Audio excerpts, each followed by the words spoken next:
Hey, what's up, guys? Welcome back to Take on Tottenham. My name is Ben, and this is my take on Tottenham.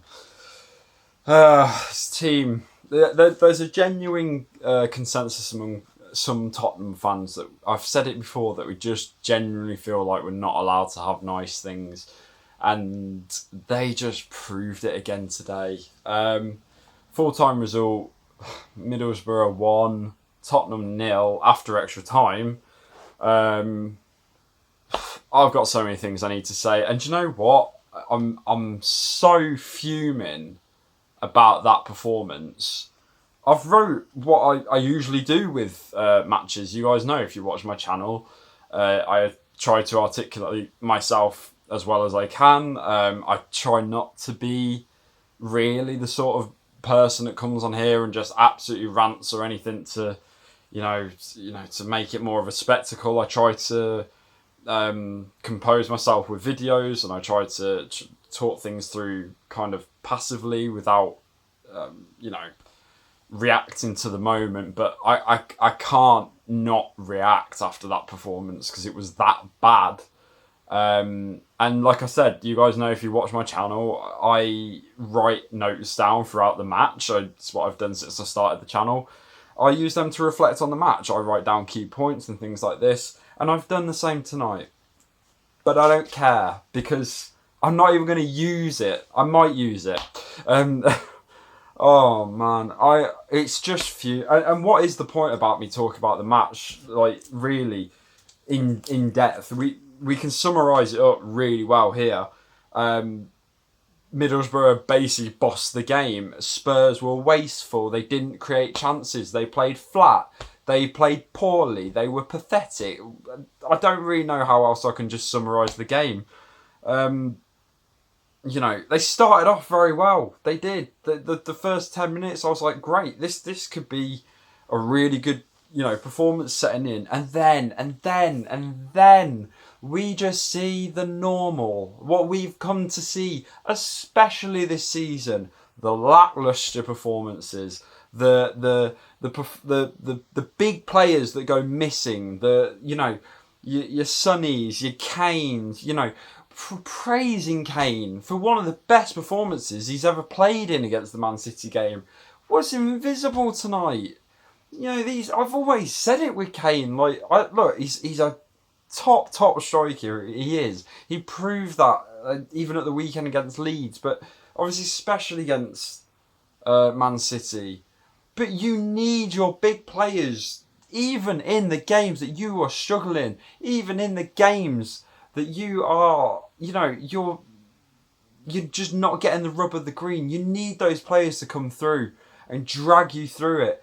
And none of them did. It's not just Kane. None of them did. Sonny had one of the worst performances I've ever seen of his career, I think, tonight. Every single chance Sonny got, he just fluffed it. Every single chance. He literally had a chance where he was onside and was the only player, and he just got tangled up in his own feet, lost the ball. Passing was terrible. Kane, who I highlight all the time about how good his passing is, was poor. Who else? Who do we dig out? Kulusevski really struggled tonight, despite not for the want of trying. Lloris as well at times. He made some key saves, but sometimes he was looking very, very shaky. Like I said, I know it's a bit of a change on the usual format of, like I said, what I do in these videos, but I'm so fuming with that performance. I don't really see the point of going through the match as we usually do. I'd rather just spend 10 minutes just ranting about how bad this performance was. Now look, no one's got any divine right to win any match in football. This is why we all love the Premier League, because most weeks anyone can beat anyone. And that is the magic of the FA Cup, and it is the magic of the FA Cup happening right now. You get these wonderful stories, and I remember ties back when I was a kid. I was seeing the glamour ties for, like, I remember Havant and Waterlooville versus Liverpool, and it was like 5-3 or 5-2 or something, and it was really good. I think they knocked the Premier League team out that season. The beauty and the magic of the FA Cup, and I'm sure every other fan especially Arsenal fans, West Ham fans, Chelsea fans, rival fans will very much enjoy this. But neutrals love a good FA Cup shot. We love watching Nottingham Forest win against Arsenal. Yeah, everyone loves it when it's not your team. Obviously, I wanted Spurs to win tonight, of course, but it was just absolutely flat. So poor. I honestly, that might be the worst Conte performance. And after the Leeds game as well, when they showed what they can do attacking wise, I just feel like the commentator said it. It's once you have games and you go one step forward and one step back, and then one step forward and one step back, and Spurs are not progressing. They're not. I expect another dramatic interview from Antonio Conte. I do. I expect that, and I expect him to be pissed off, and I expect him to absolutely tear into those players at half time when it was half time, and full time when it was full time, and now proper full time after extra time. Oh god, so many. Oh, it's just poor, isn't it? Really, it's so bad. Harry Winks, another one who had a terrible, terrible game. Emerson Royale came on, and I don't know if you can blame him solely for the goal, but the dude was like in another postcode playing the offside trap. I don't know what happened there. He was all of the rest of our defence was on a line. And Emerson Royale was like over here, and he played the Middlesbrough player off. I can't even talk anymore. Onside. So that was good. He got the assist there, so that was good for Emerson Royale. Didn't really add anything when he came on either. Matt Doherty, unfortunately, despite trying, couldn't replicate the type of game that he had on Saturday.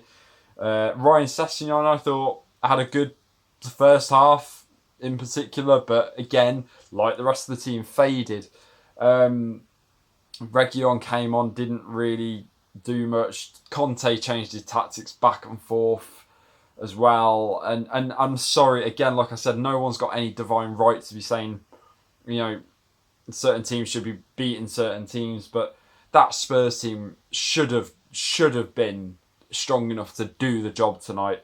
You cannot say in any form of defence that team had any weaknesses in terms of trying to justify that loss. They had no weaknesses in terms of it. You can't give them that benefit of the doubt. That was a full strength team. It was pretty much the same team that played against Leeds.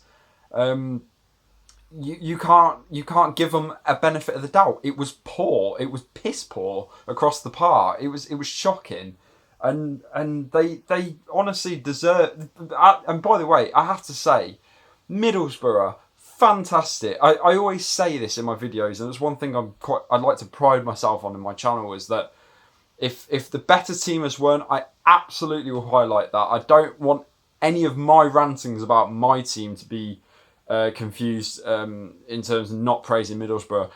Let's take a minute to praise them, because they were fantastic. And I said on Saturday it would be a difficult game. I said that it was going to be tough. I said it was going to be a well-organised Middlesbrough team, which is exactly what it was. They frustrated the hell out of Spurs. Chris Wilder, very well-organised team as a whole. We knew that going into it, and I can't believe they kind of still went at it like absolute rank amateurs. And it's so frustrating to see. Middlesbrough, by far the better team, absolutely would have deserved it. Even if they'd been knocked out, I would have been coming on here, and a hand on my heart would have been saying that we wouldn't have deserved to go through. I had my video ready to record for the last 5 minutes of extra time, partly because I knew Spurs were not going to get an equaliser. But on the off chance that Spurs were going to win that match, I was still ready to absolutely tear into this team, because even if they'd won, I wouldn't have been happy, because the performance was that bad. They wouldn't have deserved the win. Middlesbrough were the better team. I don't take any shame in saying that. They were better organised. They defended really resolutely. They attacked with promise. They were creating chances, and they caused problems for the Premier League defenders. And you wouldn't have known the difference. And like I said, I have to highlight that they were magnificent, and I really wish them all the best because they showed Man U up and they showed Spurs up, and good luck to them in the next round. I hope they get another Premier League team to show them up because they fully deserved it. I can't take anything away from them. Spurs, however, pitiful. I honestly, I'm kind of lost for words really how to describe it. I thought it was just shocking. I genuinely was kind of fed up watching the whole game. I really sometimes wish I wasn't as much of a die-hard fan because I really just struggled to watch it. I thought it was so poor, so boring, bland. It was like a Nuno performance. It was terrible.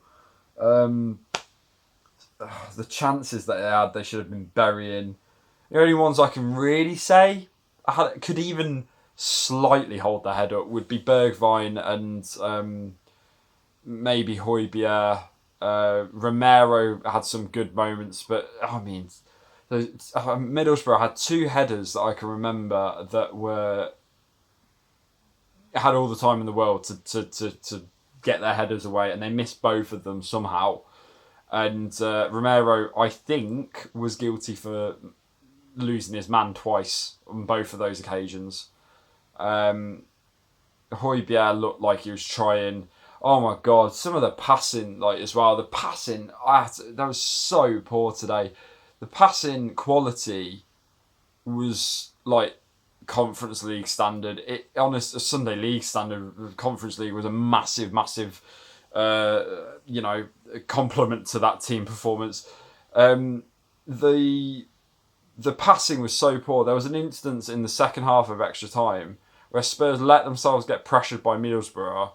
Lloris passed it out to Royal, who passed it to Højbjerg, and absolutely, when he passed it to Højbjerg, pretty much smashed it. You know where you used to do in school where you used to just give your mate like a really difficult pass to like mess around with him, so you used to literally like boot it at him. That's kind of what Royal did, and guess what? Højbjerg didn't know what to do with it because it had been absolutely slammed at him, and he just ended up trying to give it back to Royal, who lost it, and then it went out for throw-in. And that kind of summed it all up. They generally, after that performance, I'd be surprised if they knew their arse from their elbow, really. If that even is the correct saying, I don't know. It's so poor. God. I want to face palm. I want to head desk, everything. Like, it's just... I'm just looking at my notes. And the words that stick out, flat, poor. Yeah. It just wasn't good, was it? No, not very good. I mean, it summed up. Harry Kane had a free kick. I wrote down early on in the second half, we had a free kick right on the edge of the box, and Harry Kane stepped up, and I went, "Oh God, here we go. This is going to go into the wall," and it did at about 3 miles an hour. Because when Harry Kane took it, he fell over, and it kind of dribbled into the wall instead. I'm not shocked. I highlight this in every single video that we have a free kick that Harry Kane takes, that they always end up in the wall. I don't know. Dyer had a close free kick. I don't know why he doesn't take free kicks more. He's better at free kicks than Harry Kane. Yeah. Response now. As we always say, we go into these games and they'll play bad. They'll play really shit and stuff like that, and then we'll go, and then they'll put up on Instagram, reaction needed. It's all about Monday now against Everton. We need to react. We need to respond, and they will.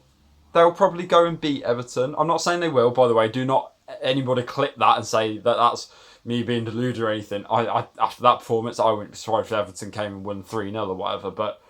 They'll be like that. That's how it works, though, isn't it? They'll go, we need to react. It's not good enough, we know, but it's all about the reaction, the response, and we want to make a success out of this season, like that. And those stupid cliche posts that go up on Instagram afterwards and stuff. And then they'll go and beat Everton, and then everyone will go, "Oh, what a response!" And then they'll put up on Instagram again afterwards. They'll be going, "Right, that's the response that we needed. Actions speak louder than words," and things like that, and all those cliche quotes that you can get and stuff like that. And then they'll go and lose the game after that. And then the cycle just repeats itself and repeats itself. Honestly, it's so poor. It's so poor. And Spurs, old enemy, consistency, rears its roots. Oh, I can't even remember words anymore. Rears its evil head once again. I think that's the term. Because they hate consistency. And this is not a new thing. I've been supporting Tottenham now for over 20 plus years now, and they've always been an inconsistent team. Got a little fly flying around. Even he can't be arsed anymore. It's just consistency. It's always been the problem with Spurs. It always has been. I remember the season, even the best seasons under Poch, when they really needed to find consistency, they struggled. Even like the seasons when they were going with Leicester and the season after, where they finished second to Chelsea, they just dropped points at the key times. They always drop points. That a game that they looked on paper that they should win, they'd always draw. A game that you go, oh, if you get a draw out of this, they'd lose. It's that sort of thing, and it's always haunted them from every manager. I don't know why. I don't know. I wish I could explain it, but like I said at the start of the video, sometimes you just genuinely believe that we're not allowed nice things, and yeah, I don't know. It's rant over. I've got it out of my system. I hope you're happy. And yeah, this team, this roller coaster that we are on, I can't wait to see Conte's interview as well. I don't know. We'll see you guys on Monday night football as well. Ugh, God, I don't know. Monday, I hate Monday night football.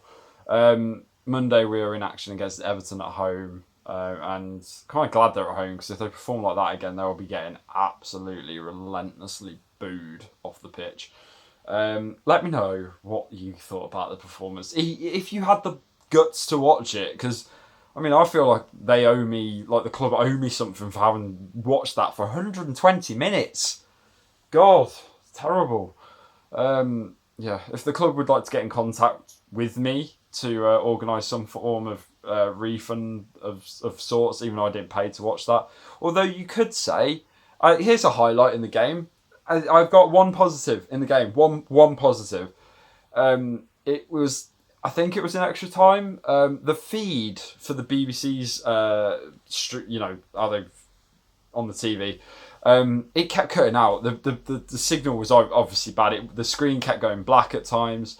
They got it back, and then it came up without the minutes in the top corner and stuff. Then the score wasn't there. The highlight of my match, watching it, was the fact that they managed to get the clock back on the screen, because the clock was missing for a long time, and no one knew what time was on the match. And this is telling you how bad a performance was, that I was genuinely happy that they got that clock back on the top left-hand bit of the screen. That's how bad Spurs were, that I got excited about that. Yeah. Read that, Antonio Conte and the rest of you. I was genuinely excited that they got the clock back. Yeah. That's what you've done to me. You've ruined my spirit. Now I've got to go into work tomorrow and be miserable. And yeah, it's not right. It's not fair. And you shouldn't make me feel excited about a clock coming on the screen. But thank you for doing that to me. I've obviously lost the plot. I'm going now. And we'll go again. I'll hopefully be a bit more saner, if that's even a word. A bit more sane on Monday. After I've got some sleep or something. I don't know. I'm just waffling on at this moment. If you like what you've seen, hit the subscribe button. We try to laugh. We try to keep things positive even in the worst of times. And yes, of course, I have to bring it up because, again, we like honesty on this channel, that it's another trophy that's gone. So it's just the league really for Spurs now that's left. So if you never know, Man City struggling on form, Spurs looking okay in the league. You never know. Spurs could go on an amazing run. We started Man City's capitulation of the league title, and Liverpool and Man City have got to play each other. That means if they draw, they'll both drop points. That means Spurs could just straight up in there. Brilliant. So I'm sorry, guys. I'm going to stop being a sarcastic little arsehole now. So I'll see you guys in the next video. If you have liked what you've seen, in all seriousness, please hit the subscribe button. Leave me a comment. What did you think about that absolute travesty of a match? And I will see you guys on Monday night for more pain, probably, for more sadness and more pessimism. Yeah, we'll see what happens. But I'll see you guys then anyway. Let me know down below what you thought about the game. I'm always read the comments, and I will see you guys then. And as always, do I even say it? Do I say it? No, I'm going to say it. As always, come on, you Spurs.